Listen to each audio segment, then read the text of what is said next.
What's good, everybody? It's Donnie B, got the beats, along with my brother here, Nicholas Baker. We here on 2 Blue West. You already know what time that is. You see the planes fly.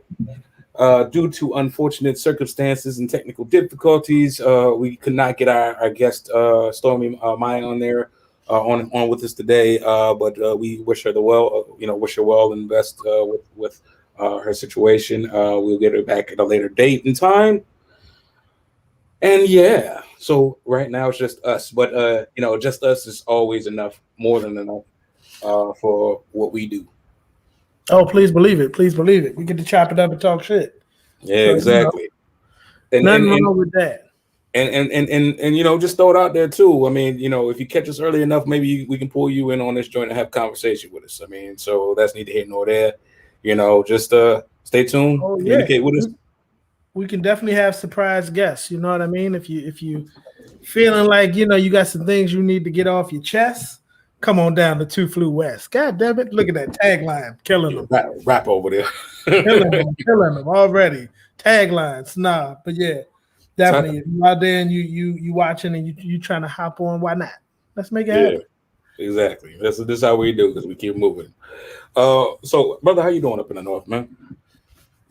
All is good, man. All is good. Slight challenges in the week, but you got to keep pushing forward and make things happen. So all is good up here in northern Cali. How you down there in SoCo? SoCal is exactly how we left it. You know what I mean? It's California is California, LA is LA, and they treat it as such. My little brother came out here and his family, so shout out to Be Easy and Q and their kids, man. They came down to spend time out here in SoCal, so they out there kicking it right now, enjoying the fun in the sun down here. Nice. So that's what that is. But let's get into some topics, brother. Let's get into some topics. All right, let's go with the Justice League first of all. This Justice League. Hold on, let me get this banner off the top here. What's your thoughts on this daggone Justice League, man? So I'm gonna be totally honest and transparent. You might give a better synopsis of it than me because definitely I think about hour I don't know 3. It's pretty lengthy. I was asleep. From what I saw, I definitely think there was more depth to this version. But I think seeing the first one, and definitely it's better than the first one. The footage and the way it was put together is definitely better than the Joss Whedon, whatever his name whatever the name is.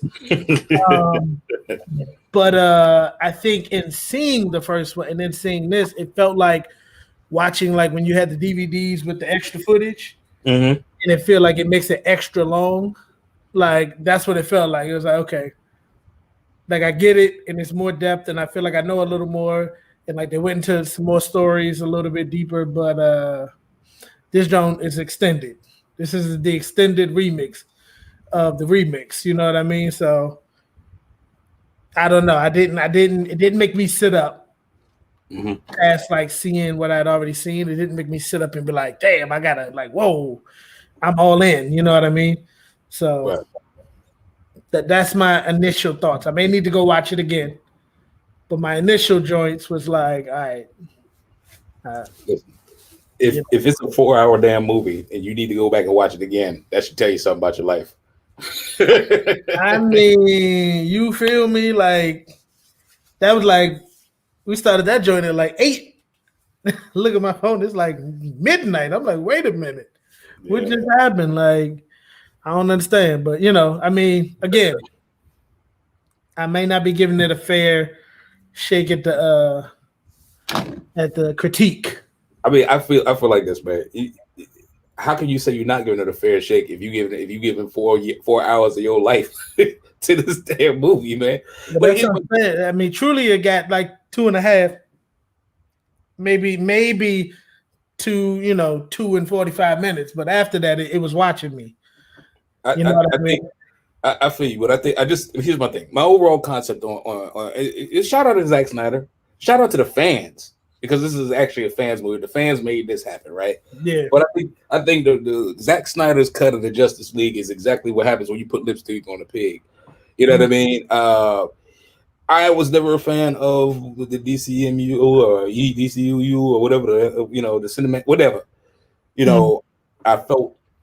I feel that Marvel's stories are always better, but the heroes for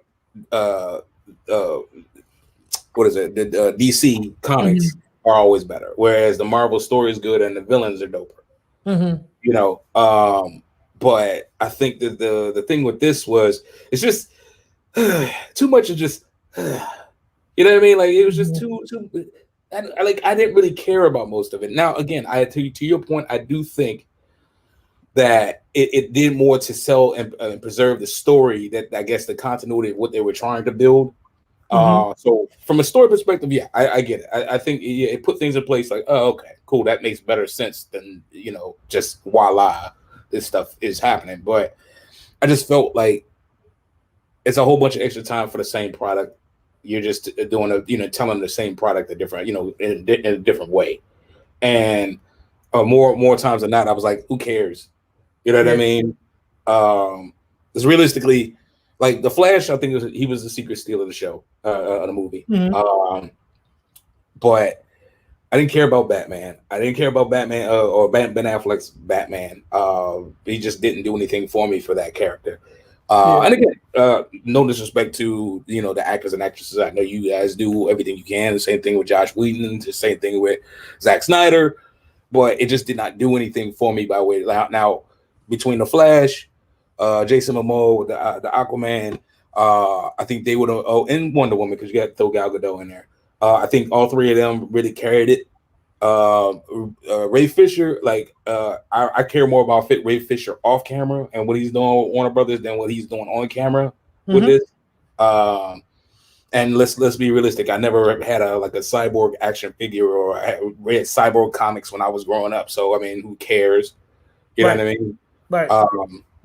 I do, however, which you may or may not have caught up on, I do appreciate the fact that they spent more time showing the Green Lantern in the fighting scene, as well as Zeus and Ares. That was doper. Cool. Everything else after that, I don't care. You know what I mean? I didn't care to see Darkseid. I didn't care to see it's just the whole thing was just like whatever. So that's how I take it. I mean, to revisit it, it was great, but yeah, whatever. It was kind of one of those things. It was like, you know what, we in a pandemic, why not? That's what it felt like. Right. Oh, we got time. Let's go ahead and put it out. But like you said, it was kind of just building a lot on the same product. I think Flash was the, kind of stole the show the first time. He just stole it again for a longer time this time. So it's like great. And I mean, I agree with the Batman situation. Definitely think Ben Affleck has been great in some movies, but this one, I mean, even when they said Ben Affleck was Batman, I was like, I mean, he got the shoulders like Batman, but so do Rajon Rondo. So I mean, that doesn't mean I want to see Rajon Rondo as Batman. You know what I'm saying? So kind of is what it is. But facts. I mean, and that's that. I mean, honestly, I got more. And you probably may or may not have seen it. I got more enjoyment out of watching Falcon and Winter Soldier than that entire 4-hour lengthy. Yeah, I gotta check that out. I've heard it's good, so I gotta check out. Well, it's like they played the first episode, I think. Yeah, it's the first episode, but it picks up right after, Endgame. It's smart. Again, it's clever how, they made it work. They put it together. Whereas if it always felt like the DC EU or whatever the heck they call it, they're always behind, like trying to catch up or trying to ride the coattails of what Marvel is putting up. And again, not knocking anybody's work because boom, it's all art regardless. But it's just one of those things that's for the viewer. It's like, I'm not interested in this. In the way you're telling the story, I'm not interested in it. You know what I mean? So I can't say that, oh my God, I'm weak. Now I do. That was the other thing too. I did appreciate them giving Jared Leto life for, his Joker representation. Because because they seriously disrespecting him in Suicide Squad. So kudos. But that's it. You know what I mean? So that's how I feel about life. Fair enough. So I guess at the end of the day, if you got 4 hours on your hand, do what you got to do. But you can make your own kind of critique or assumption. Yeah, indeed. So let's talk about the America's greatest hero over here, the King Bron. Bron. Are the Lakers in trouble or not? I mean, the reality is if they make it to the playoffs, which they will, regardless, they got a shot if they can get their boys back. I think high ankle sprain is probably a more milder version of what actually is wrong. Right. I don't think that's what's actually wrong, but I get it. You don't want to concern people. You don't want to put too much out there. The way it looked, though, it looked like a hyperextension of something, or maybe, whatever. The way he screamed, it didn't seem like it was just a sprain. You know what I mean? But, at the end of the day, I avid LeBron hater on the court, but I definitely don't want to ever see anyone go down to any serious injuries. You know what I mean? Like, he's still a black man out there doing his thing. So definitely hope he recovers fully and can get back for the season. Because I feel like if he's not available, then anybody who wins it taints it. You know what I mean? I hate when other teams win because somebody else was out. You feel what I mean? Even like with what was it, Toronto, when KD went down? Oh yeah. And then Clay went down. It's kind of like, yeah, you won. Can't nobody ever take it away from you. But caveat is like, this happened. And I know, people will say, well, Kyrie got hurt one year with the Warriors. True shit. You know what I mean? But I definitely hope he can make it back. But all in all, I think it could work out well for the Lakers because it forces them to have to play as a team now and not just be that call the play, LeBron, call the play, LeBron. Like they got one play that just facilitates through him. Right. So hopefully it teaches them to be a better team. Right. So if he does make it back, he'll have more to work with. That's fair. To me, I look at it from a perspective of this gets us to see if they are who we thought they are. You know what I mean? Like it showcases the light is shining heavily on Frank Vogel and his ability to coach the team. Jason Kidd to coach the team. We want to see how well coached they are. You know what I mean? They have players. They got the pieces. I've long since been a Kuzma fan. I've been saying Kuzma's been my favorite Laker since he came aboard, and I don't care if LeBron's there or not. Kuzma's been my favorite. The pieces. And here, LA is wayward. You know what I mean? They're. If the minute you stop performing, they at your neck. You know what I mean? And so to be able to see who's going to step up in this space, I think it's necessary. But like you, I believe they're still gonna go to the playoffs. I mean, it is what it is. Like I said, everything to me about LeBron screams prep for the playoffs. They always he always takes the light the first half of the season, and then as soon as All-Star hits, bang, he's back, and it's like playoff LeBron. You know what I mean? So the fact that he's out is cool, but let's say 3 to 5 weeks. You know what I mean? Hopefully they can sustain the numbers, but I mean, even if they drop from what are they, 3rd to 7th or 8th in the conference, that's still an easy one for them because then they go up against the top seeds and then they'll beat the top seeds, and the next thing you know, it's a layup after that. You know what I mean? I don't here's the thing. I don't think the West to me isn't a layup in any shape or form for any of them. It's very contested right now. The standings are pretty close. Again, like you said, I do think they have a pretty solid team even without their 2 superstars. They need their 2 superstars to win a title. Right. But you know what I mean? I still think they have a solid team when it comes to the dynamics that they have on the squad. Like you said, Kuzma, THT. Who? Taylor Horton-Tucker. Whoever that is. You know, I don't know their team like all the way down, but I know Montrez. That's his name. Yeah, Trez is balling. He be balling. They got what's the other center? Not Lopez. Gasol. Ugh. Yep, I he's mean, under. he may not be great, but when you're thinking about experience and like, can you give me some quality minutes? You know what I mean? Like a team when it comes to that, it's like I think of the Detroit Pistons when they won with Ben Wallace and Rip Hamilton. Yeah. It was about like, can I get the quality minutes out of you to put a full game together? You know what I'm saying? And I think that's where the coaching will come into play. It's like, okay, you got some solid pieces out here. Can you put it together to make a solid, like, full game to get us a couple wins while we have these players out? Right. So, yeah, it'll be interesting to see. I mean, I think it's real, but I do have to stress the level of, playoffs is different. Third season is usually, it's a game of matchups. It's what does your second stringers look like? What do your third stringers look like? In a best of 7 series, I still think the Lakers are the best team in the league. Period. Like it's not even close with anybody. I honestly said maybe Philly, maybe, but the Bucks already proved that their second line is trash. And again, that's the East, because the East is a different conversation from the West, as much as I'd hate to say it. But in the West, you talk about, you look at Golden State. Golden State is not at that level yet. Not until Clay get back. You know what I'm saying? And then they get resemble something of what they used to be.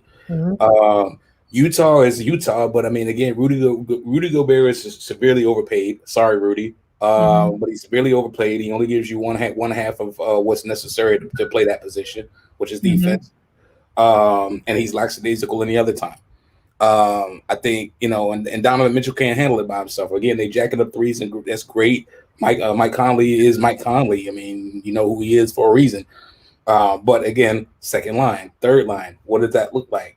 You know what I mean? Now, when you going up against players who's battle tested, like Caruso, you know what I mean? Like, and again, much could be said about Caruso, and people could be like, but I'm telling you, Caruso is nice. Like, he is a very sound basketball player. You know what I mean? Wes Matthews, very sound basketball player. Again, his clutchness is skeptical this year, but again, this is his first year with the team. You know what I mean? But any other time he's come through, regardless of what team he's played for. So I mean, I think to say that or to say you lay that team for team, best of 7 series, it's not close to me. And then, like you said, I mean. And then, like, what's the rumor mill? And this is what I project. My projection is that if Rob Pelinka is any kind of visionary, you need to get LaMarcus Aldridge in. You get LaMarcus Aldridge in, then LaMarcus Aldridge and AD is a problem. Period. LaMarcus off the bench or LaMarcus starting? Even if he's off the bench. He'll share minutes on the floor with AD. You know what I mean? He don't need to start. I mean, because he don't know the system. So, it's going to take him time. So, I mean, I doubt very seriously that it'll be like, he's going to start unless he's that smart or that efficient or has familiarity with the system. But even still, it's like him sharing minutes with AD, who are you going to guard? That's a problem. I mean, no. I definitely hear it. I think, when you get – I think AD and LaMarcus share some – skill sets, so I don't know if they would play well together, but I definitely could see them being a 1-2 punch.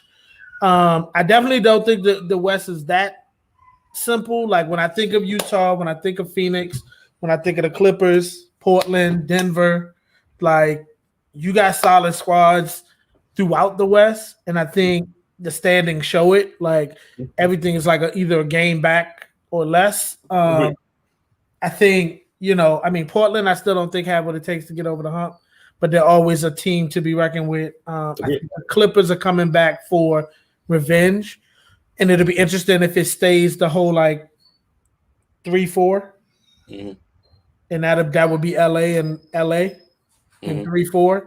If they stay where they are now, that would be an interesting matchup to have them both fresh, or as fresh as you can be going into the playoffs. And then headed up right there. I think in the East, I mean, I think you can't discount Brooklyn. Like Brooklyn got a lot of firepower right now. So I'm just like, I think when it comes down to it, the thing that makes the Lakers unstoppable at times would be, okay, we got a decent team built, but if we need it, AD or LeBron can take over, right? Right. That's why I say Brooklyn is the same way, because if you need it, KD, Kyrie, or James Harden can take over and get what you need. So I feel like that's their biggest test when it comes to a 7-game series, because all you got to do is keep it close enough to hit a shot at the end. Right. And Brooklyn got the people to do it. Like they got, I think when it comes down to clutch, Brooklyn probably has the best clutch team in the league because of the players they have. I can agree with that. So I think they probably present the biggest challenge when it comes to a 7-game series in the league. I think they're the biggest challenge to go against. Fair, but my perspective on so first of all, again, KD, love my guy. You know what I'm saying? That's Pepper Miller all day. You know what I'm saying? So I'm always gonna ride with KD. I still think he's half of the credit that he deserves. But what I can't say is this: I understand why you said it, and in a lot of ways I agree with you. But I think in the best step. So first of all, I don't count James Harden as any kind of threat in the playoffs, just because he always seems to, the closer he gets toward the end, he vanishes. Now maybe this year it'd be different because he got a lot to prove. I mean, hell, since he went to Brooklyn, he slimmed down. You know what I mean? Like he's taking it seriously.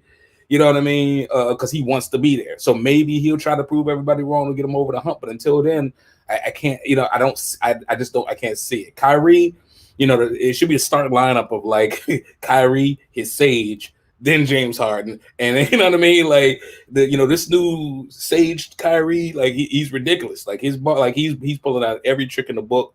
He pulling the sham god out on him. Like you know what I mean. Like he's balling.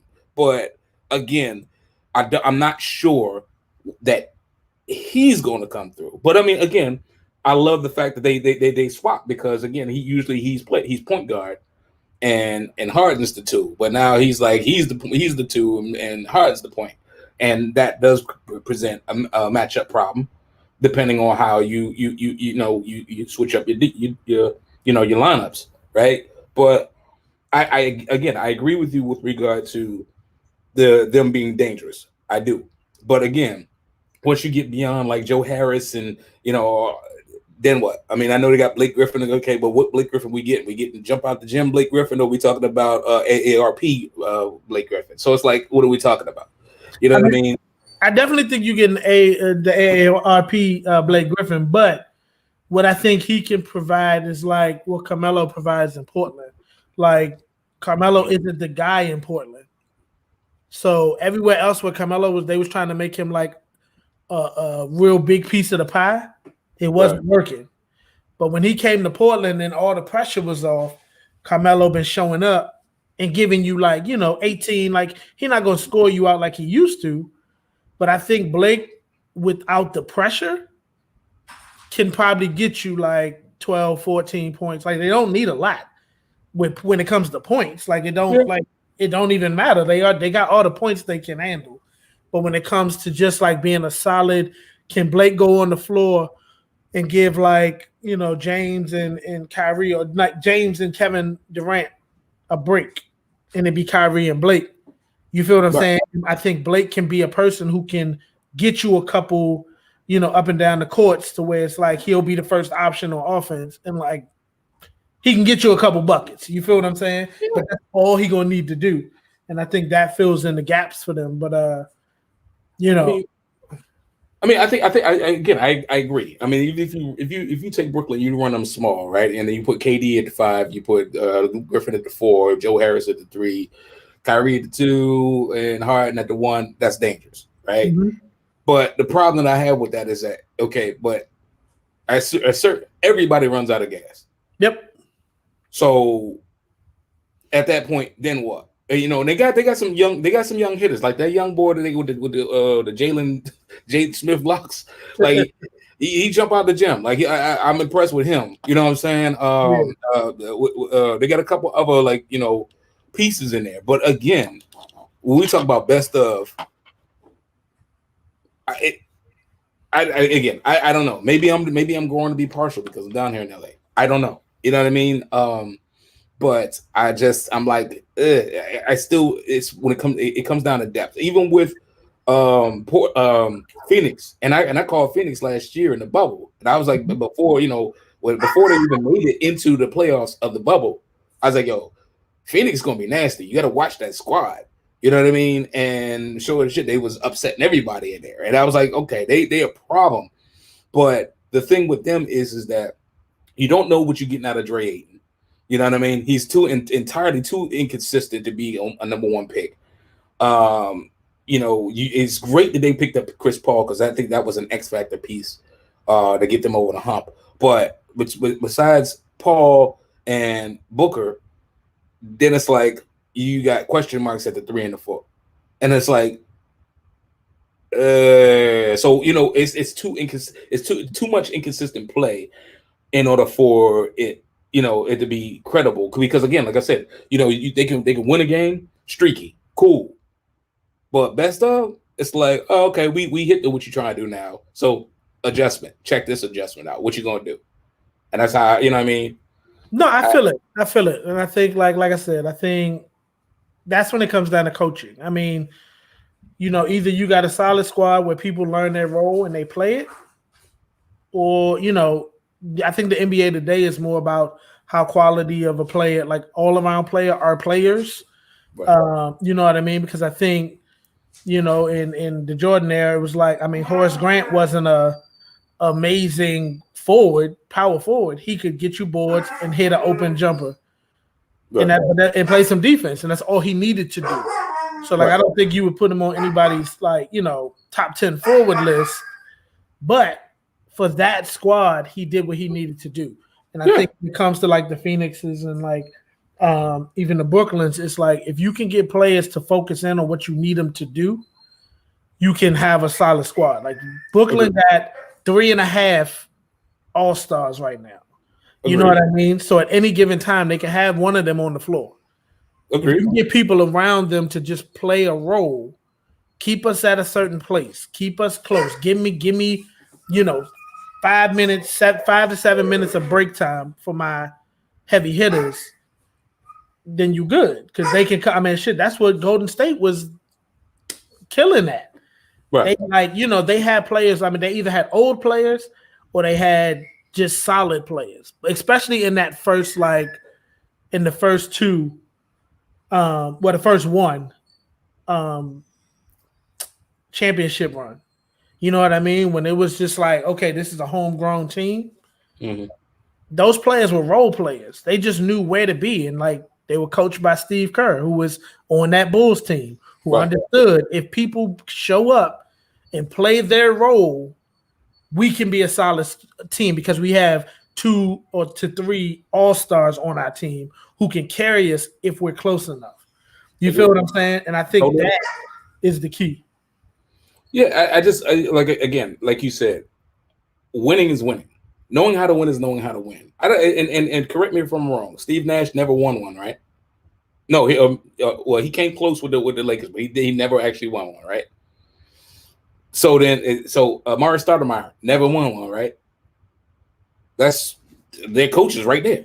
You know what I mean? And so it's like realistically, it's like I think when it boils down to it, it boils down to coaching, it boils down to depth, it boils down to ability to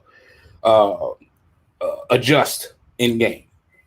And that's the only thing. Is like I could be loud and wrong because again, I agree with you. Brooklyn is a very dangerous squad, but with that being said, with you got a first year coach and a whole bunch of other first year coaches except for Mike D'Antoni, and the jury's still out on him, and that's a hell of a jury that's out on him. They aren't providing much other than being able to put points up. Yeah, coaching wise. Yeah. Now that's why I'm skeptical on him. You got a seasoned coach like Doc that's down there in Philly, and Joel Embiid is putting up a stupid impressive year this year.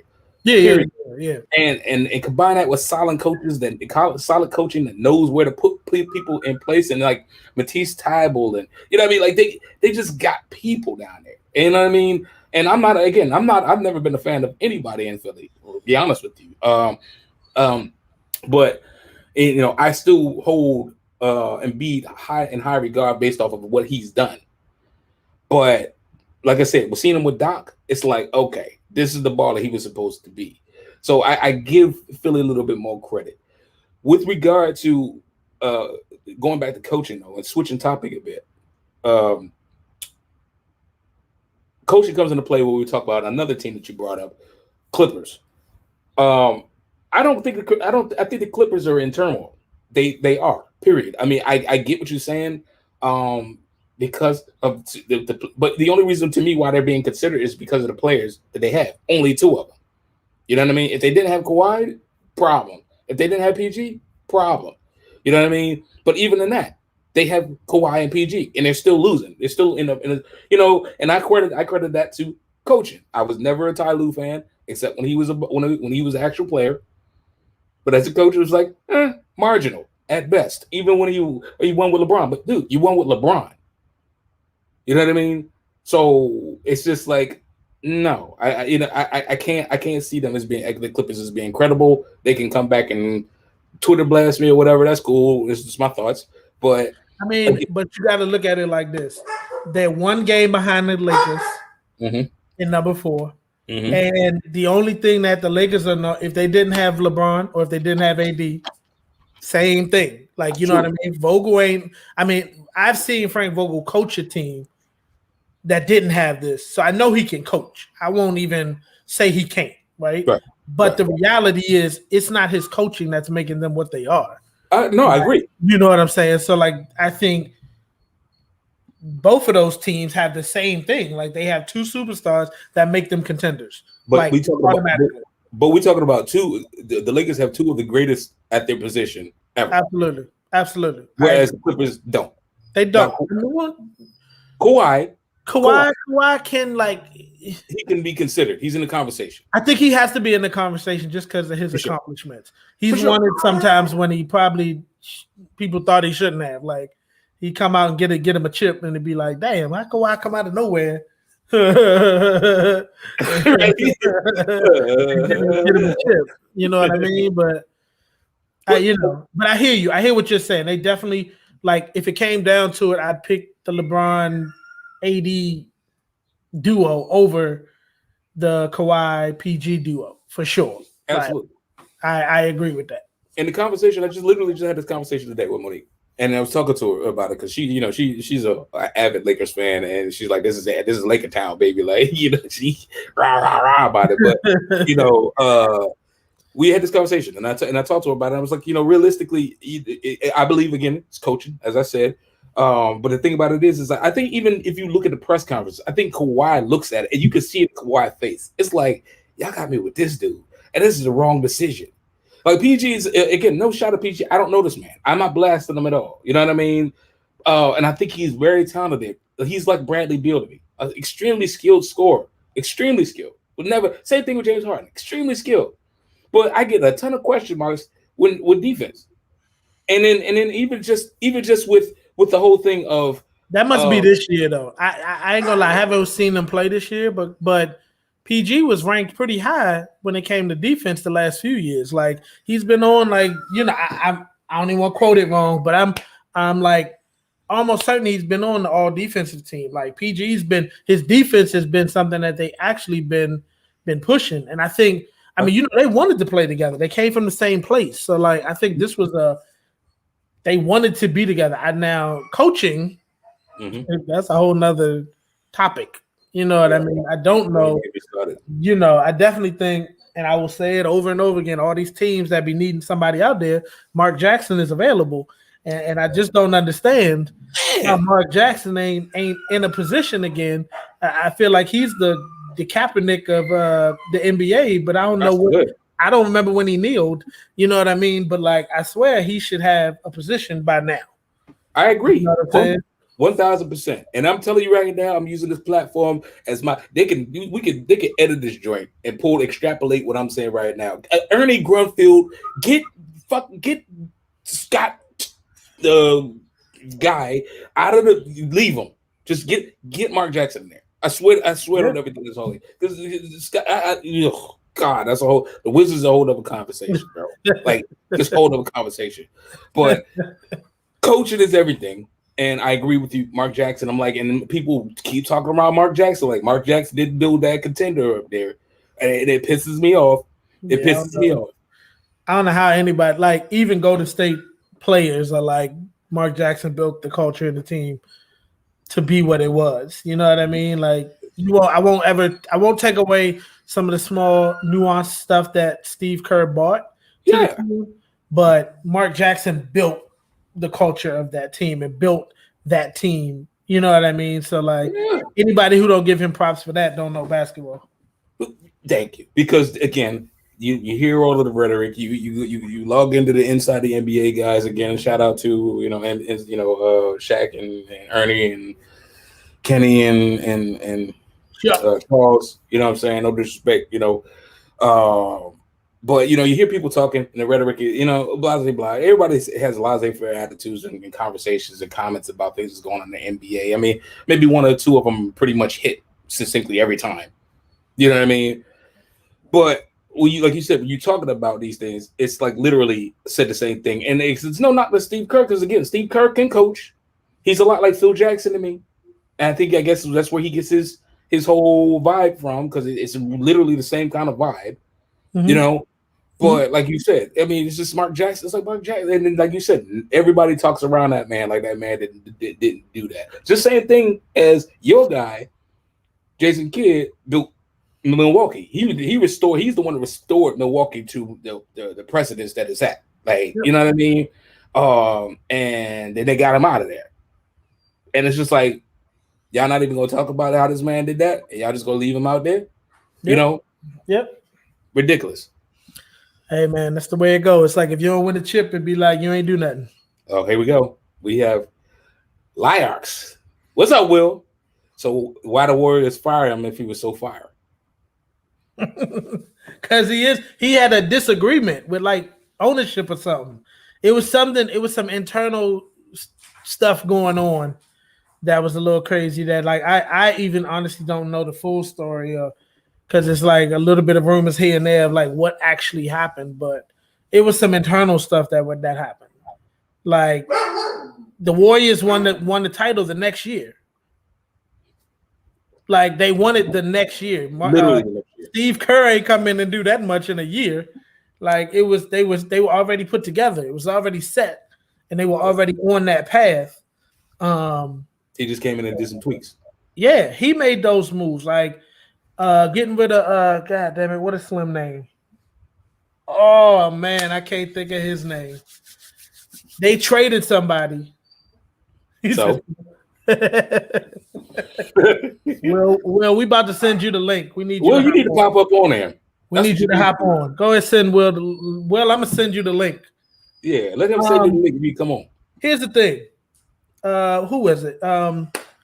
Who did they get? Who was the player in Golden State that was the guy they traded out and everybody was mad about it, but it was like the right move? Probably somebody I don't remember. Oh man, that's bad. I cannot think his name. He's probably irrelevant. Nah, he was very, when they made it happen, everybody was like, "What? Like how they get rid of him?" And it was a lot of stuff around it, but it ended up being, a piece of how they got the team to be what it was. Or like starting Clay and instead of bringing Clay off the bench, and that's what I'm trying to remember. That was like a pivotal moment that happened. That if it didn't happen, they wouldn't have been that team that they were. True, but like you said, it's who's that guy?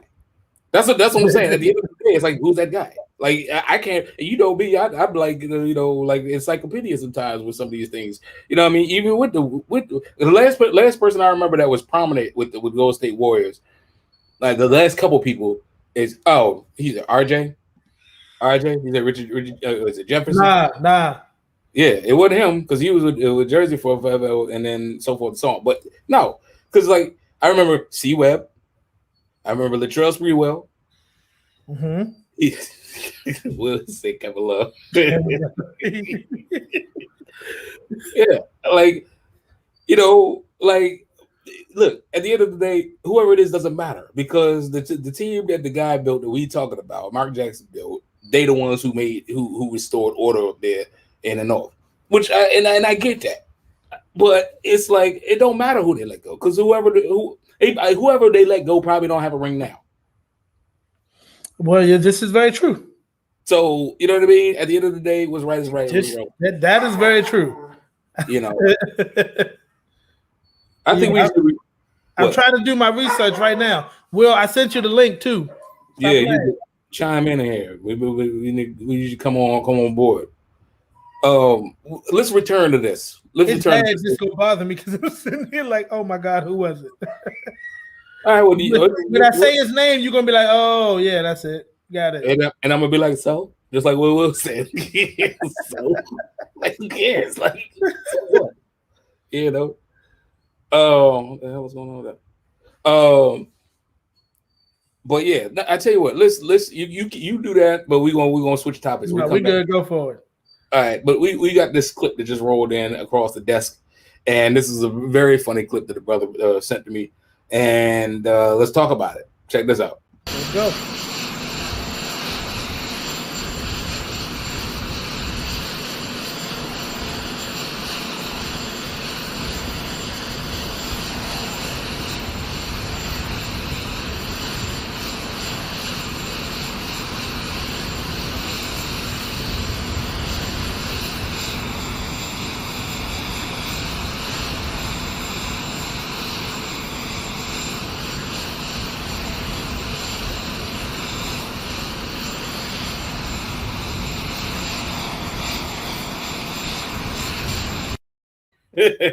Why, Joe? Why? Damn, Joe. They had to do Joe like that. Yo. Oh man. Hey, but he had to turn around and give him a salute though. It's like you can't play that on, bro. Hey. Hey, I wouldn't have done it. I'd have been like, I'm just keep walking forward. I'd be like, man, I forgot. I'll take that L. Just make it a whole L. Like, don't try to finish it up smooth at the end. Like, it's too late. It's all right. I listen. I do not subscribe to color washing or talking about the dichotomy between colors and races and so forth and so. But to me, I gotta say, this is what happens when you get like white people try to be like black people, or like Joe trying to be like Obama, because he it's like the way he moved kind of like us back years with Obama. So I'm move cool. And he, right, like, he's trying to step up them stairs like Obama. No, the Air Force One was not having it. He tried to catch a little speed. It's like he wanted to like get a little smooth speed on the steps, and it was like once he did that, that show was like, oh, wait a minute, oh. It's like not even the first go. The first little stumble was like, okay, cool, just take your time, bro. Like the world is watching, bro. Joe, hold on. Let's do it one more time, bro. Go on, watch it one more time.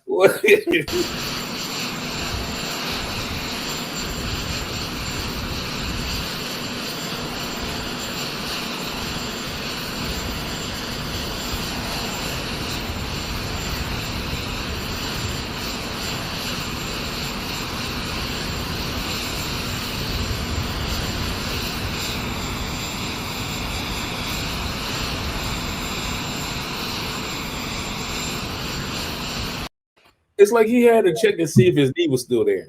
Hey, it's like he had to talk to him and give him a pep talk. He said, "Come on now, get it together, let's go." It's like they had a whole argument with him going up them steps because at first he was like, "Come on, I got it." Oh no, I don't. Oh, wait a minute. The struggle was real, man. Like at first I thought he caught himself with the hand. He had the Heisman joke going, but then he tried to. He went he said, "Oh Lord, I'm going all the way down." Damn, Joe. Why ain't doing Joe? Come on, Joe. Oh man, I know. Like Donald Trump probably had a ball with that joke. He said, "See, I told you." He didn't even walk up the steps. Like, come on, man. My thing is this. How you be the person that's got to ride in the plane with him? Right. Yeah. Damn. He gotta have a consigliere or something to sit next to him. Hey, be like, you just gotta look at him like, damn, like, Joe, you didn't stick that landing, Joe. Hey, man, how you fall 3 times in one fall? Hey. Listen, man, we all been there. This is the same man because they indeed. That's facts. The world was not watching when I did it, you know? Right. Exactly. Will, same thing. Like you might have been up them steps every day. He been up those steps quite a few times too. This ain't his first time around, but you definitely didn't have no cameras right behind you. Yeah. He knew too. And he prepped too. We'll probably play it one more time, man. Because he prepped at the base of the stairs. Look at the dude was like, all right, we good? We good? All right, I'm about to get up these stairs. And come on, Joe. Fucking step, grabbed up and grabbed his ankle. Hey, look, Uncle P said Joseph got the rubber band. Right, looked like he was beating his feet going up the steps. Like, what's really happening, Joe? Wait a minute. Yeah, man. No, not like this. Not like this, Joe. Hey, man, in his mind, what had to be going through his head? He probably was like, oh, fuck. I fell up the goddamn steps.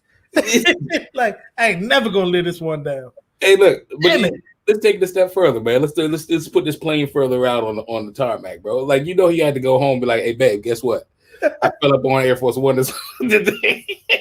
How you hear the conversation? She was like, I already know. I saw it. Joe, you know you clumsy, Joe. Everybody saw you. Look, Barack probably hit him up. He said, hey, Joe, I saw you fall up the steps and like, what advice you give then? Like, take it slow, Joe. Those first 7 steps are a beast. You know, maybe wear some different shoes. Don't wear the wingtips anymore. He probably, you know, I see you trying to get the swag, Joe. You try to get the swag. What can't nobody do it like me, Joe? Like, Joe, you're 171 years old. Take those steps one at a time. Don't try to get a jog up the step. No need. They'll wait for you, Joe. It's okay. Listen, we're about to play. I gotta play one more time. But imagine this. Like I said, you see the back of this man here. So imagine this is the back of Barack Obama, bro. Just juxtapose it on the side of in your mind, bro. Check this out.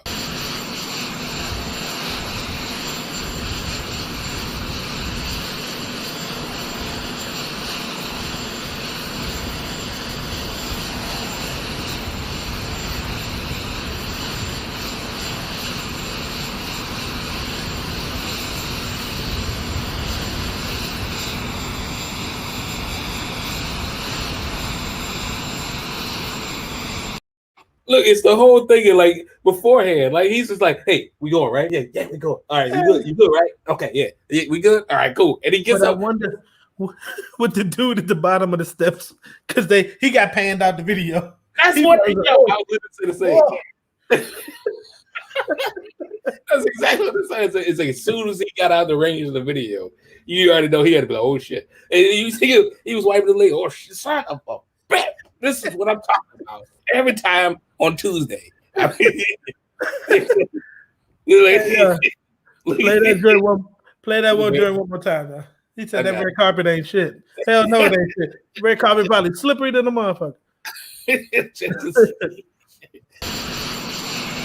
All right, gentlemen, thank you. All right, looking good. Looking good. Like your suit. Dude, it's breezy up here. I'm gonna hold on to this rail. I don't need it. I'll be, oh shit. Oh shit. Oh, god damn it. Come on, knees, get it together. Put it together. I'm gonna hold both of these rails. Slow up, but when it gets to the top, I'm gonna take a hot step. Salute. Hold on.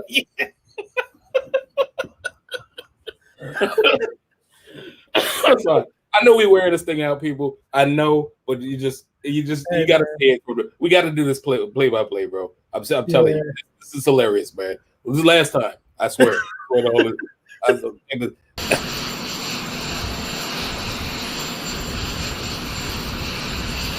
Gentlemen.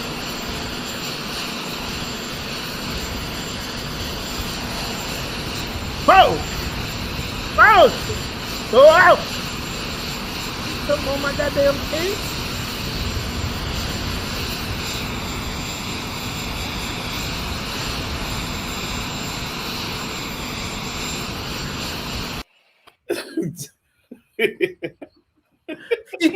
he tried to hit the little shuffle in the plane.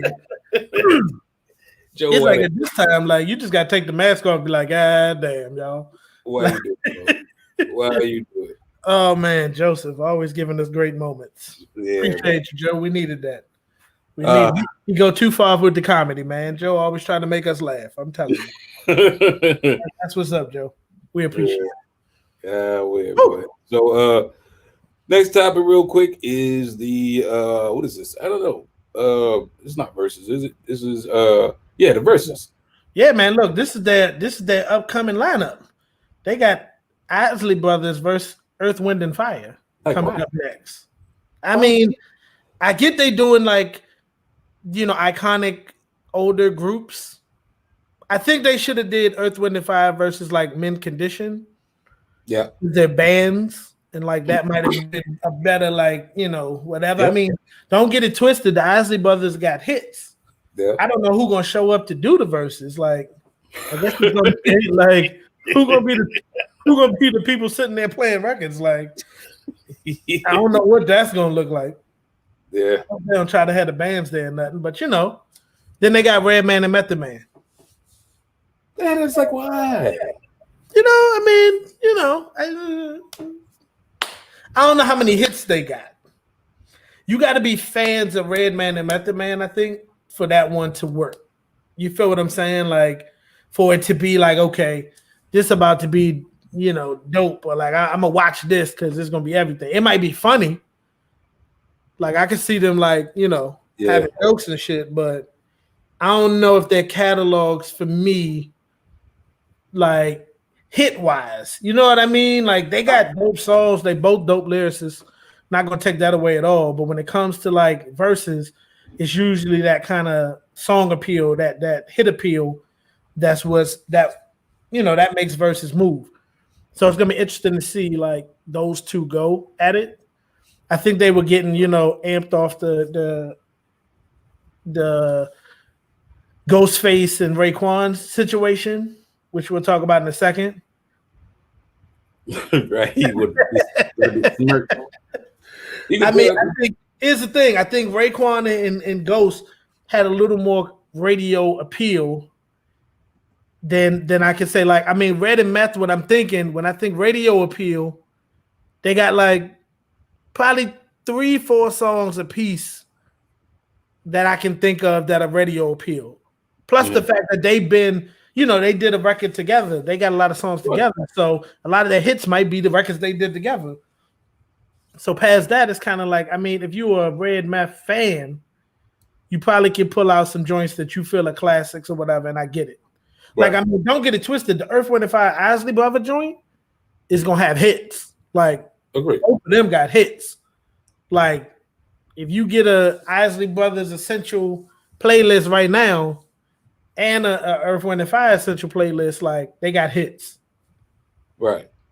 Well, see, and to Will's point, he said the Doc's name album was classic. Yeah, but that's my issue because Redman for being Redman, right? Yeah. But Method Man is like more him from Wu-Tang than his standalone joints. Now he had he got some hits with the standalone. Don't get it wrong. I'm not disrespecting that man whatsoever. But when you think Method Man, you think Wu-Tang. When you think Redman, you think Redman. Like that's probably what he's gonna do. Like, you know what? That's probably how they're gonna pull hits out. Like Meth probably gonna pull a bunch of his joints he got off the Wu joints, off the Wu hits that he on. They call them his songs. Redman probably pulled joints that he did with what was the joint with him, Keith Murray and Eric Sermon? I forgot what they called that as a group, but they had a group. So like he may pull joints that he did with them. They're gonna do like features. So they make him pull out 20 songs a piece. 20 songs a piece, but I feel like it's gonna be a stretch when it comes to like some of them joints gonna be joints that you're gonna be like, okay, what's this joint? Yeah. Like, nah, I don't know that joke. You know what I mean? Yeah, I agree. I like going to like you said. I like the Isleys versus Earth with the Fire. My favorite two bands ever of all time in the echelon of it is Earth, Wind, and Fire and Mint Condition, as you said, in that order.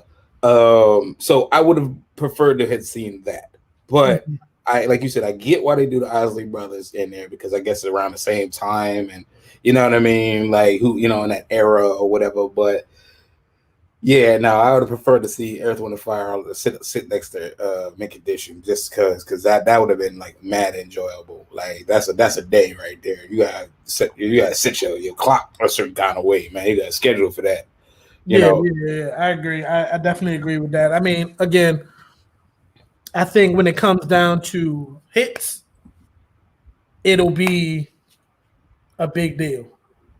You know what I mean? But not past that. You talking about the Eric Sermon joint? Yeah.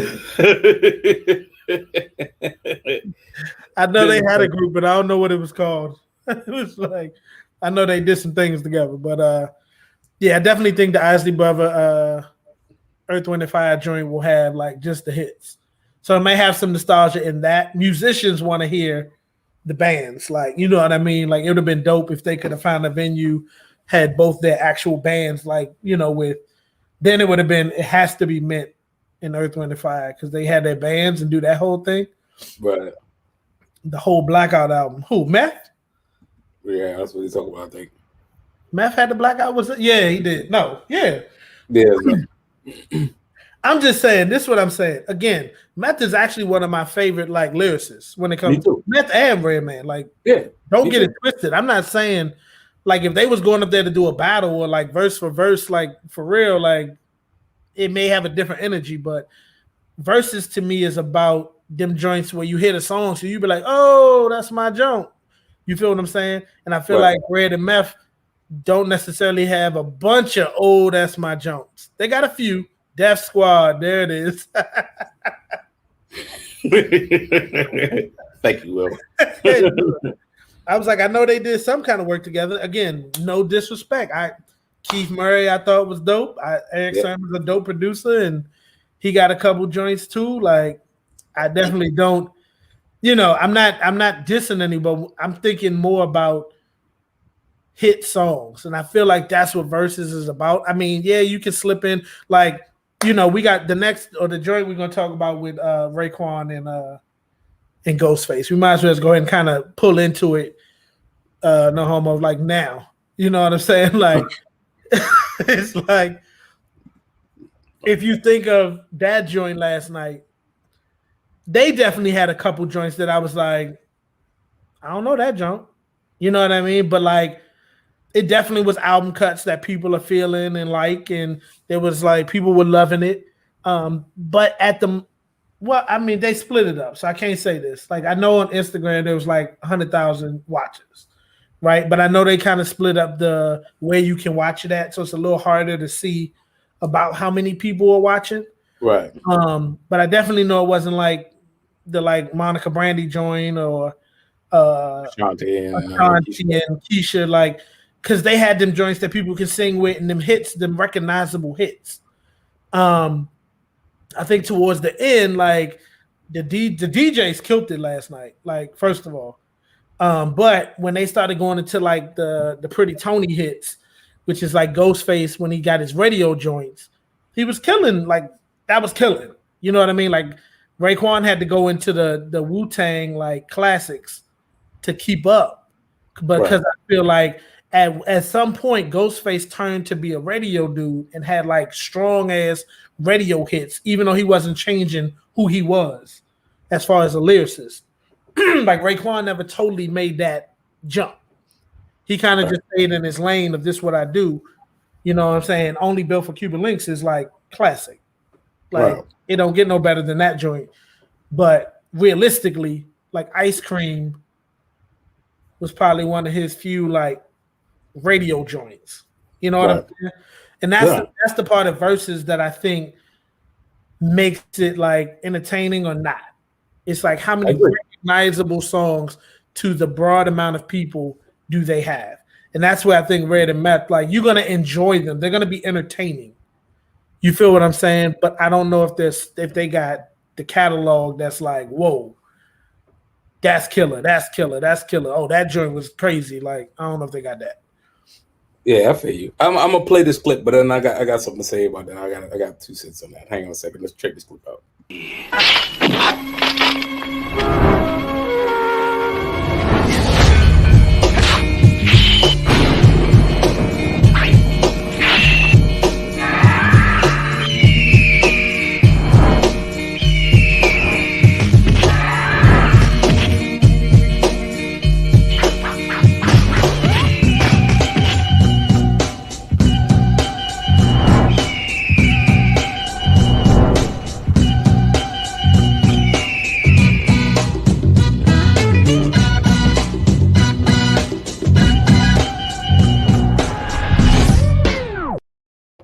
So, first of all, shout out to Sun Bronx because they spared no expense on that damn animation. That was crazy. My thoughts on this whole thing is like you said.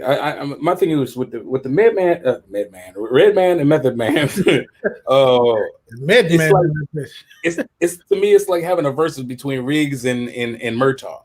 You know what I mean? It's like, why would I want to see that? Like, I get, like, you know, and Danny Glover's had great films. You know, Gibson's had great films, but why do I need to see something against putting them two together? Like, it's like, why? I like them better together.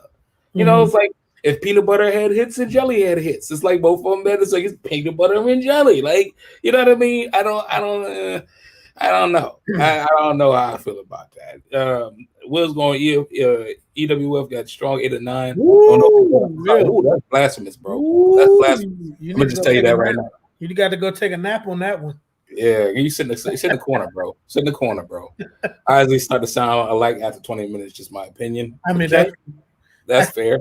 But they still got some hits. Yeah, the streets have been wild. Be safe to walk that. Indeed. Oh, but yeah, like it's like I don't know. These versus Joyce is like now they stretching just to keep the brand going. Which and I mean it happens when you have a great idea, then it happens and people want to see more. It's like you got to search around for more ideas.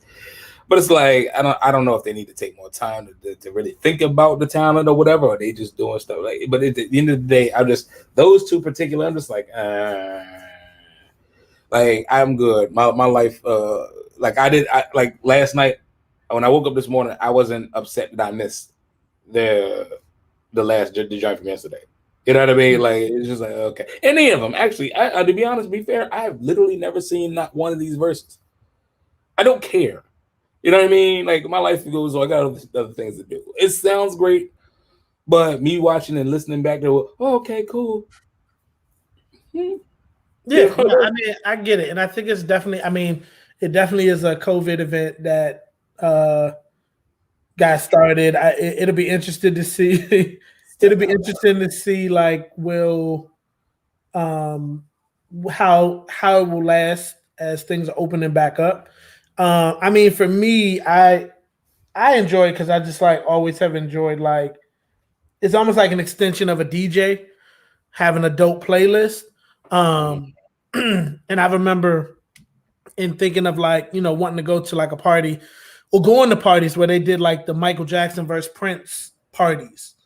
And they would go back and forth. You know what I'm saying? And like that type of style of party or gathering, like I always thought was dope. Like I would have loved to seen it where I was trying to think of this show where the people could come up and have their iPods and like go back and forth with playlists, right? And that would be the battle. Like boom. So the fact that they're doing this joint, damn, I sound like Doc Rivers. Sorry. It's good. It's not Blake's fault. It's not Blake. It's not Blake. It's like the fact that they did it that way, I think is pretty cool. I think there's been some that have been better than others. Like last night was actually dope. And I wasn't sure how good it would be, but their energy works well together. And they had some like joints that like took it back to that Wu sound and that time and that style of rap.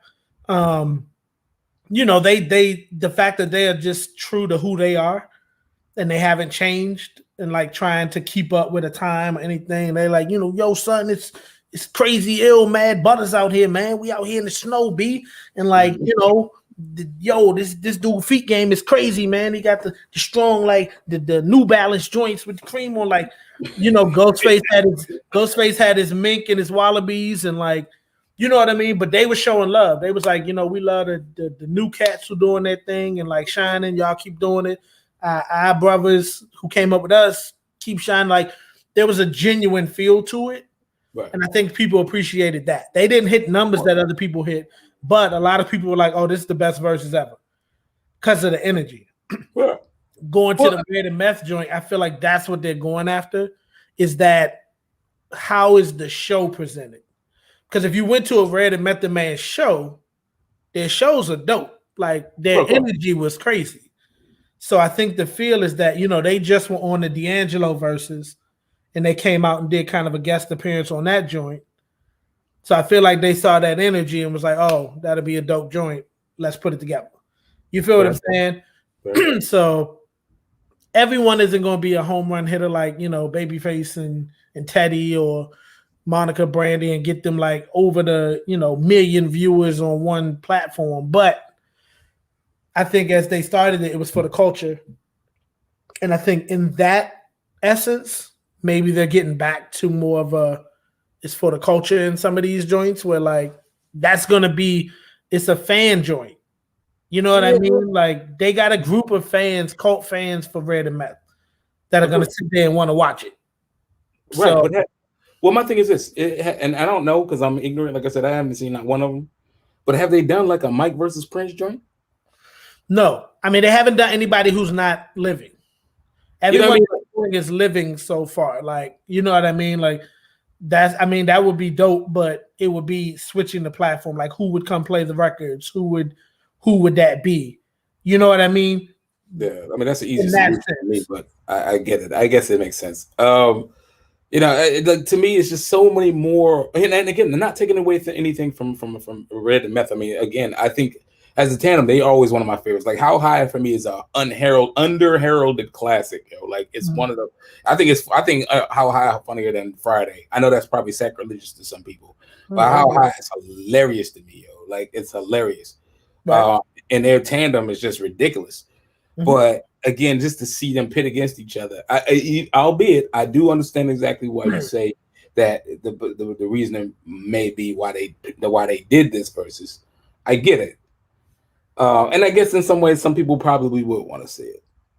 But even still, it's just like it could have just been. I mean, I don't know, because then you can't. It's not as much of a battle anymore either. Like that's the one thing to know. Like, and when it first started, it was very much me against you. They talk a little bit of shit, but it's about the camaraderie and like, okay, we brothers, we made a lot of hits together. Like, let's go. Oh, you got that joint? Like, they was out there. He was like, Ghostface, like, damn, son, you killed me with that one. Like, you took my arm off with that one, son. But I'm about to drop a TV on your head now. Like, but it's all in love. Like, you know what I mean? So I think it's about the presentation that they're looking for. And like, I think with that part of it, Red and Meth will give you a show. Even if the song ain't rocking. I feel you, but I feel that just for the culture, it would be better for them to start investigating it and really start crate diving in posthumous verses like Big L versus Big Pun. You know what I mean? Mike versus Prince. You know what I mean? Like I think the other part you got to think about is that they have to deal with like contracts, licensings, and like even the people that get to come on got to sign contracts, and it's got to be agreed upon. And there's a lot of business sides that go to it. Of course. That's probably hindered some of the ones that they've wanted to do. You feel what I'm saying? Like sometimes they brought it out that they wanted to do a Valentine's joint with Maxwell and D'Angelo, right? But something didn't work out. But D'Angelo still came and did his own joint. But you know what I mean? When you think about it, that's like, oh, damn, that'd have been dope. But we don't know what happened that didn't make it pan out. So I think sometimes it's about like who can they get and who can they like get everything cleared with that may be kind of leading them the way that they have to go with music. You know what I'm saying? Because I'm sure there's joints out there that they want to do, but trying to do like a Michael Prince joint will probably be a fucking headache with all the people you got to deal with their like masters and who owns them and all that extra shit. So that makes sense. Well, let's throw this out there real quick because I know we almost had time, but let's throw this. So, how do you feel about the DMV verses? Because that's a big thing now too. Shout out to Chuck the Arsonist, who I think he was on like one of the first ones ever. Yeah, I gotta check it out. Like I saw, I think he was on the second episode or second joint. Like I think it's dope. Like I think that's a dope way to work together. Like camaraderie. Like if they keep it in essence of what Versus is doing now, where it's not about fuck you, dude. I'm gonna use some trash or like that. It's nothing like that. It's all about the celebration of good music. I think it's dope. You know what I mean? Like I definitely want to check out the episodes. Maybe we can have I don't know who's putting it on, but maybe we can look into that and have them on here and talk about it. Like, because I think it's a dope platform. Yeah, I'll reach out because like I said, I seen that and I seen that again. Shout out to Chuck, the Arsonist, and congratulations on your celebration, man. Because you deserve it, man. You've been working real hard over the years. But he sent that post to me, and I was like, "Oh, that's dope, man." I'm happy for you. And just to be quite honest, him and a couple other people sent me the link, like, "Hey, bro, you should get on this." And I was like, I kind of don't want to be involved with that, bro. I had my time, but as far as I was trying to get the accolades and get that kind of, recognition, but it's just like at the end of the day, it is what it is, bro. Like I'm not, you know what I mean? I don't want to feel like I'm. If they was like, okay, we want to do this for you, and we have collected and compiled your work, great. But I don't want to just be submitting to that joint. Hey man, can I please? I just I don't like. I feel some kind of funny way about it, but it is what it is. That's just a me thing. But with regard to like you said, for the culture, shit. If anything, I'd be like, I nominate you and Bro over me, quite frankly. But like I said, but for the culture, like you said, for the DMV, I agree with you. I think it's necessary. Just because when we were coming through in an era where we was underrepresented. We didn't have the spotlights. We didn't have half the networking. That it is with social media now, and it was just like but there was some true pioneers that came through, man, that really opened it up for everybody. You know what I mean? And it'd be good for everybody to kind of take a look at and listen to the old work to really see who put it down, because it was a Black Indian, like what I'm saying, Black Indian Gotti, one way booby, like what I mean, like people came through, like they came through. You know what I mean? So no, seriously. I'd like to see a question mark and nonchalant. Woo, yeah. You know what I'm saying? Like, I agree. I always say that. I think a lot of times now people coming up can tend to say, "Oh well, DC is a go-go town. There's never been a rap scene here," and it's like that's been said so many times over. It's like the rap scene maybe has never like really blown up nationwide, but to say there's never been a rap scene is just not true. There's definitely people who put in a lot of work, and I would love to see the meshing of that. You know what I mean? Like people who've been putting in work, working with cats who doing it now, and like really tie it together, so it can be like here's the history of, and how this came along, and the lessons that were learned by people who've been doing it. Give those lessons to the people doing it now, so that they not starting. Social media and digital platforms have definitely made it. They'll never be where they were. Like you'll never be starting off where people were back then. But at the same time, give them some of that knowledge, some of the don't make this turn, so that they, can have a better shot when they do kind of make it to some spots. So yeah, again, shout out to like nobody ever talks about Stinky Dink. Nobody ever talks about Big Lil. You know what I mean? Like people came Section 8 mob. Yeah, Section 8 mob. Like, you know what I mean? It just came through and did work.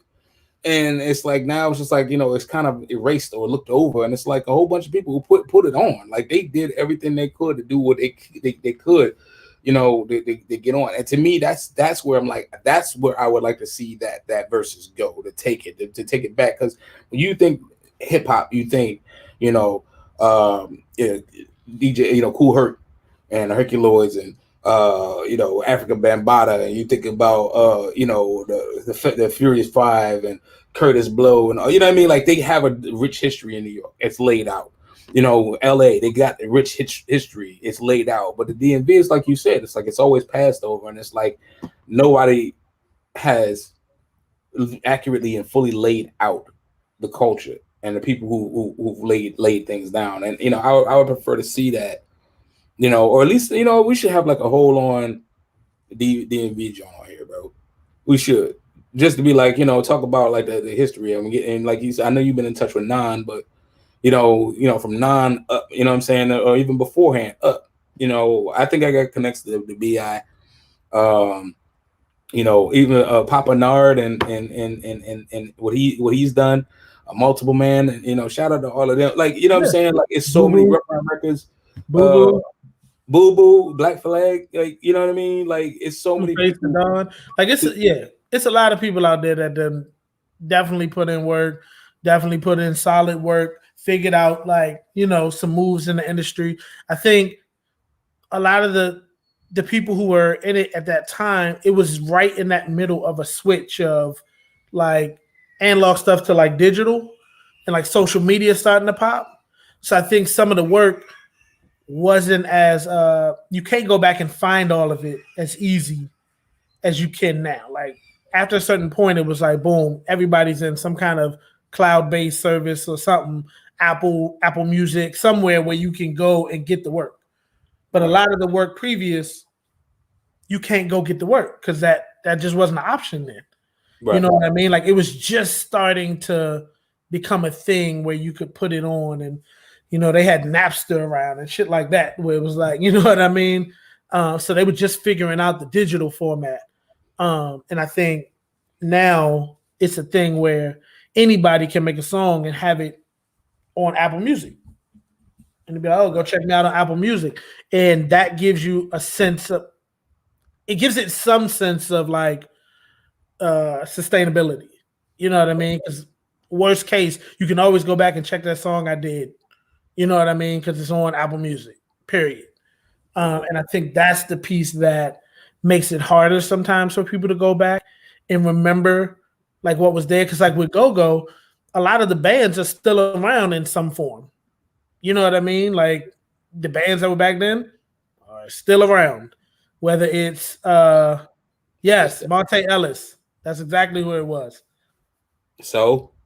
No, I'm just saying. But that was a move that would happen in the whole Mark Jackson situation, and like people were like, damn, that's crazy. But agreed. But so hey, Andrew Bogut was a big part of them like getting to the championship.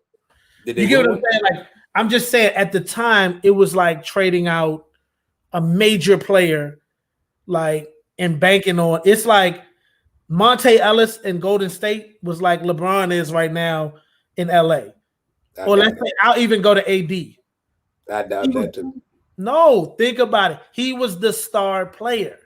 Right. I'm not saying he's as good as LeBron. I'm saying the way people felt about him there, he was the man.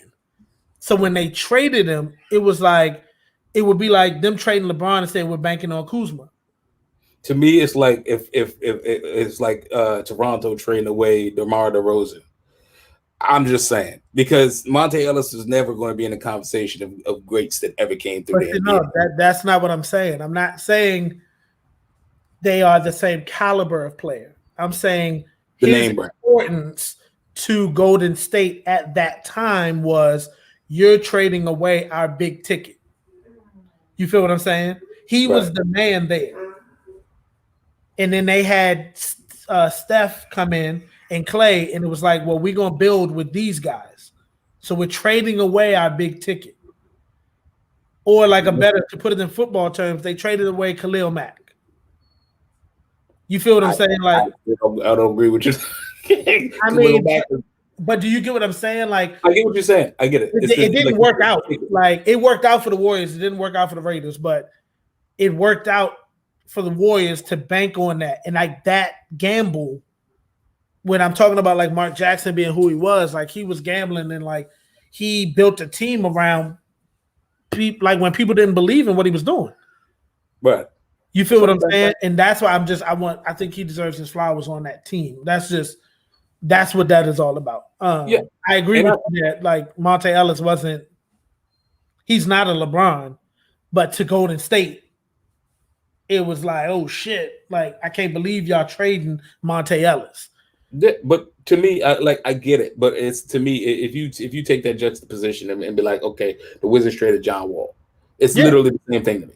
And it's like, but the difference is that, like you said, Golden State was the chips that they got obviously won, whereas we got Russell Westbrook, which is not a slouch, but it does not fit the design of what we need to actually win a championship. And even in that, argumentably, Russell Westbrook will be heralded higher in the pantheon than freaking Monte Ellis. There's no disrespect to that man. That man worked, but I mean, this Monte Ellis we're talking about. You know what I mean? Like it's Monte Ellis. Like when you name a conversation where Monte Ellis be brought up and then people don't look at you like, bro, like what are you talking about? Well, yeah, he didn't win a chip.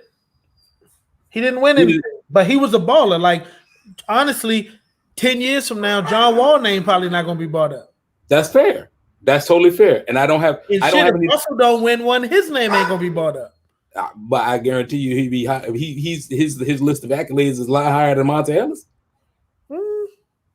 Maybe people feel like Russell is like the best non-playing basketball player. He's the best non-playing playing basketball player out there. Like he really ain't got no skill, but he got skills. Like so sacrilege. I am so sorry. I cannot confirm nor deny the statement, Russell Westbrook. You know, hey, Russell can hear it. Like when it comes down to it, Russell is fast and can jump. But like skill wise, his dribble he ain't got dope handles. He don't got a great jumper. He ain't got a great, 3-point shot.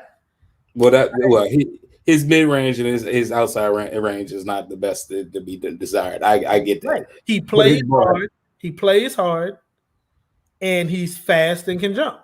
He's like Montrez, but he's in a different position. Like Montrez plays hard. Like that's what the whole thing about him is. He's like, no, I even put it to you this way. Like beyond he's not the best at anything he does. He plays like Dennis Rodman. Who? Russell. Okay. Yes. That's all it is. Like Dennis was the best at rebounding. Like he was the best at something. But the thing that made Dennis was his like basketball overall his basketball acumen. I mean, his ability to play the position. He had the acumen, and I don't think Russell has that either. But I don't think Russell's basketball acumen is great. I think Russell's like, I'm going to go after it. Like Russell does the thing that Will Smith said that Cabana talked about a couple weeks ago. He will die on the treadmill. I give Russell that. He will keep going and will not stop. You know what I'm saying? And I think that's what it is. Like, yes, Dennis definitely had like defensive skills. But it really, the thing that made Dennis great was his desire to not let you win. Like his tenacity. Right. Yeah. But that's what made him over the top. You feel what I'm saying? Like, and I think that's what Russell is. Russell's like desire to make people believe he's good is what I think pushes him over the top. Like he's athletic, yes. But I don't think skill for skill, I get on that skill thing a lot. I don't think Russell has a great skill set. Like I don't go with your story with that one, bro. I get it. Hey, that's as much as I love John Wall. I love John Wall. This day I love John Wall. Yeah. But I can't go with you with your story with that, brother. Like I get it. I respect your decision. That's how you feel, but I can't go with you with that because I'm like at the end of the day, I think I see it from the lens you're looking at it through, and I understand why you see that. You know what I mean? But I look at it from perspective too, is that what we viewing right now is not Russell Westbrook. Russell, you know what I'm saying? He's almost, and I'm not gonna say almost, and it's a very reluctant almost a shell of the person that he was when he was at OKC. You know what I mean? And but I cannot. That's like saying that he's like worse than Eric Gordon, and I'm like, no, you know what I mean. I can't go with you with that. It's not. It's okay. Do you think Shawn Kemp was a great player? No, I don't. Why? I think because I mean, outside of highlight dunks, I can't necessarily say that his defense was solid or sound, even though he was dope. He was dope. Don't get it twisted. But I don't think that in the conversation of greats, he just wasn't there. He's just somebody that you. Same thing as like Horace Grant. I don't think Horace Grant was great. I think Horace Grant just did. He was just sound. There was a lot of ball players in that era. Is the same. That was the same way. Not to take anything away from them. They were sound and solid, but the basketball game was different then. Now it's like you think Russell has more skills than Allen Iverson did? No, of course not. Right. Of course not. So my point I'm trying to make is that Russell has the speed Allen had. He's taller and more athletic when it comes to like the dunks and like his hops. You know what I mean? Right. But other than that, like everything he does is based off that. Like he's not a great defender. He's not. Agreed. Him getting the triple doubles was based off he's gonna get points. Like he's gonna get points a lot of times because he's faster than the person who's trying to guard him and he can get to the basket and dunk on them. He'll hit some shots. I'm not saying like he don't ever make a shot. That's not true. But it's not like you can count on Russell. That's not it, right? Mm-hmm. The rebounds is because he will go to the basket and go get the ball. Like he's tenacious. He goes after it. I think the assist a lot of times come off of because he drives to the basket like he does, people convert on him and he just kicks the ball to someone else. Like, I mean, again, it is what it is. He takes that time, he does what he does, but I don't think that his skill set is something that I would put him in top tier. Like, I just think he's gifted. He's a gifted athlete. You know what I mean? Kind of like what, like Blake is a gifted athlete, or he was. But now he's trying to figure out how to play without the athleticism. Right. And I think Russell's doing the same thing. How do I play without being the fastest guy on the court? Without being able to just dunk over people? Like, how do I play? And with marginal talent. Sure. With marginal talent. Like, I'm not, again, I think, so the reality is he can come in there and give a boost to Washington because of what? Do you think that's because of his skill or because of who he is? Like, because of his demeanor, his aura, his coming in and saying, nah, fuck that, we got to go. Like, let's go. Like, that's going to account for something in the NBA. Right. It's not going to get him to a title, but it will give a team a boost. You know who's the perfect example of that? Derrick Rose. Derrick Rose is not the player he used to be, right? Yeah. But Derrick Rose is definitely a shot of energy. He definitely has a skill set. Like, you know what I mean? Like, he definitely can do some things. He might have been around the 10. He's right. You know what I mean? Like, you definitely can. You go get something from Derrick Rose being on your team. Like, New York has got a shot of energy from him just being there. Of course. You know what I mean? And I feel like that's what Russell Westbrook brings, is a shot of energy. But what's he the best at? Well, I don't think he's the best at anything. Top 5 at. That's fair too. But here's the thing. I think it also too is that I think the ability to make people around him better is a lot higher. That ceiling is a lot higher with Westbrook there than what Bradley Beal carrying the team by himself. I don't think Bradley Beal makes anybody better at all. Okay. I think he makes himself better. And that's it. That's my argument. And my issue with him is that he came in like he's the guy and he's worked at his craft, but he doesn't make nobody else better. Fair. So I think what Russell Westbrook is different is that Russell, he understands what it is. At the end of the day, and I know you're a way better basketball player than I ever was, and you have a good understanding of it, is that, you know, one of the primary jobs of the point guard is to disrupt the defense, right? Penetrate, dish, right? And I think Russell is a person that can penetrate, dish. He has a great understanding of that. Realistically, outside of hitting outside J, which like people like Steve Kerr or so forth and so on made relevant, Jeff Hornacek and Mark Price and all of them, he don't have an outside shot, but he knows how to penetrate, dish. You know what I mean? Now it's up to everybody else to do their damn job. And I think that's the problem, is that he unfortunately has been with people that don't do their fucking job. That's what I feel about it. Except for when he was at OKC, yeah. that was a young team that all of them was still trying to figure out what their pubes looked like. Even when KD left, he still had pieces.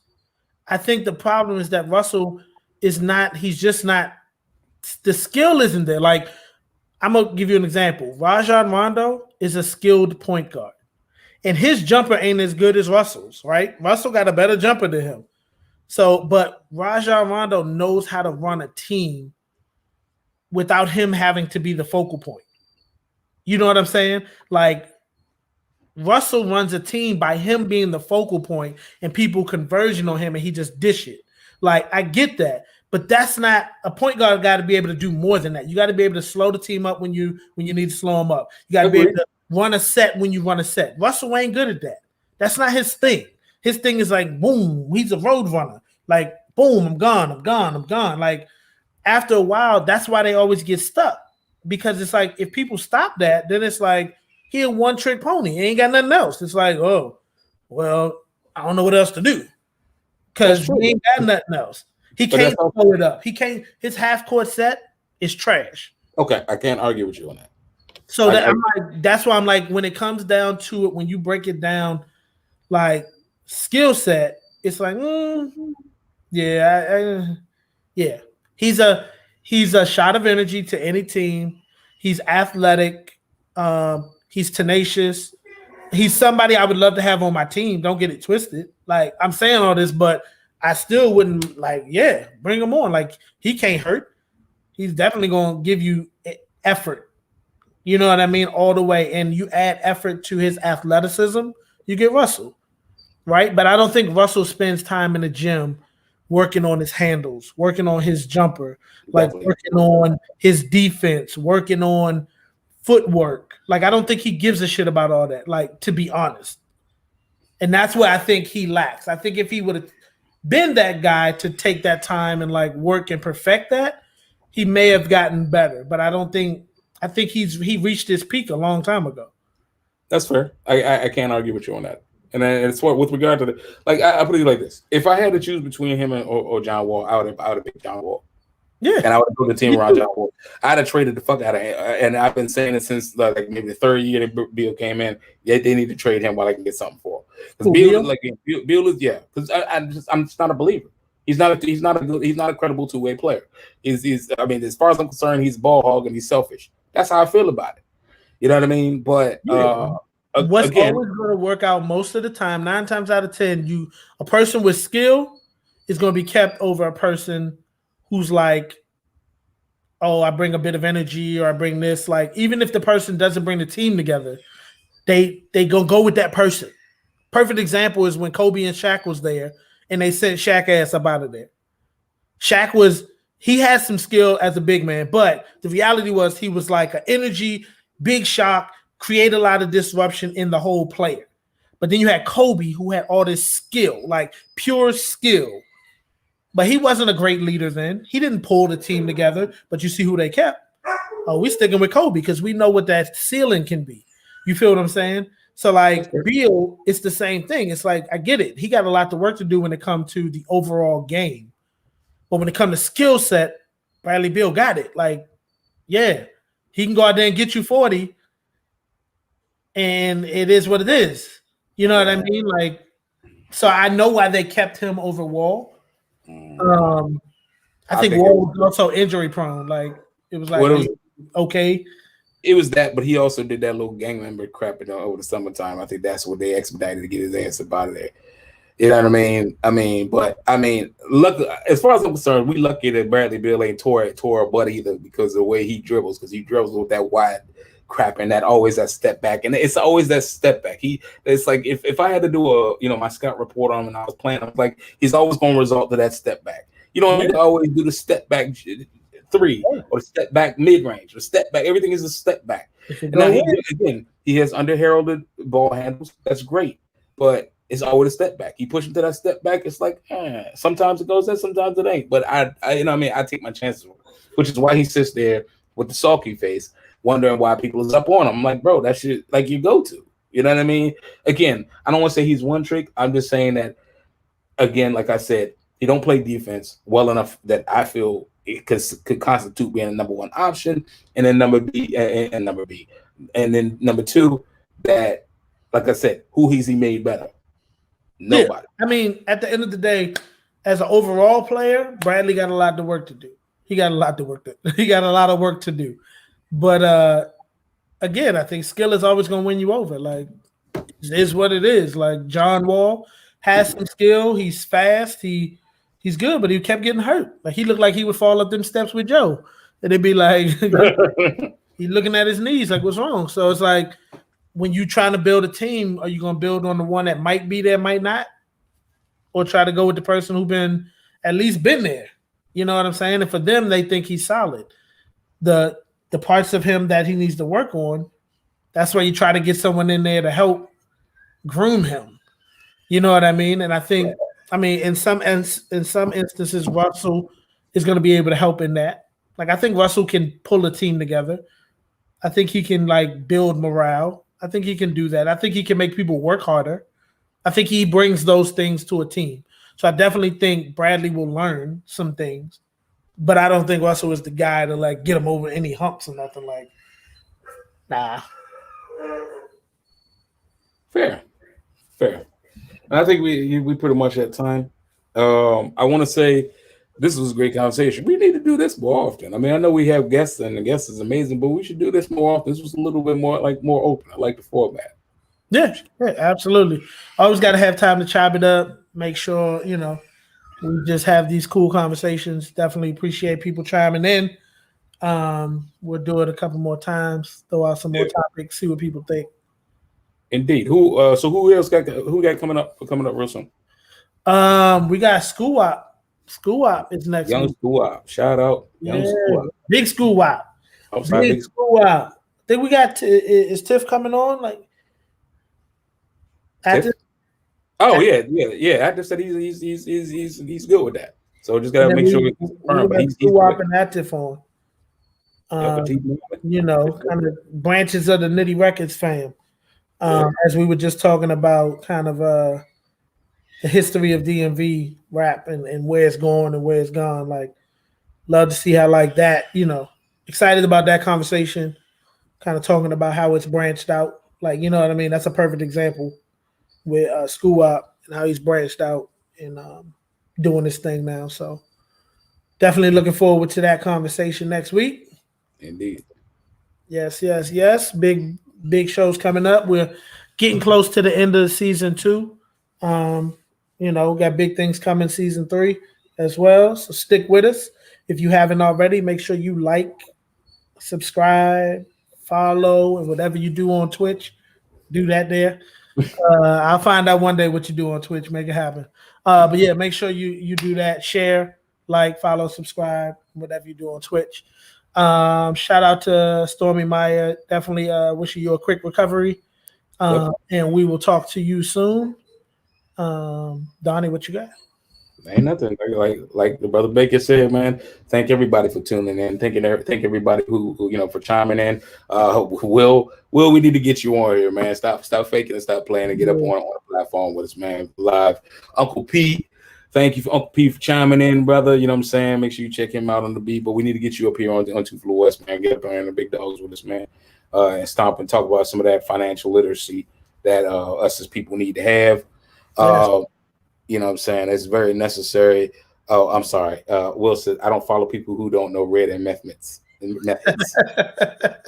Hey, man, listen, Will, we need to get you on after that verses so we can have a recap. Yeah, that I like that. So ante up, man. It's in your court now. But nonetheless, Donnie B got the beats signing off along with my brother Nicholas Baker here at 2 Flu West. Check us out next week. Big School Up, Atif Muhammad. That's what it is. We're letting the planes fly, bro. We out. Fly.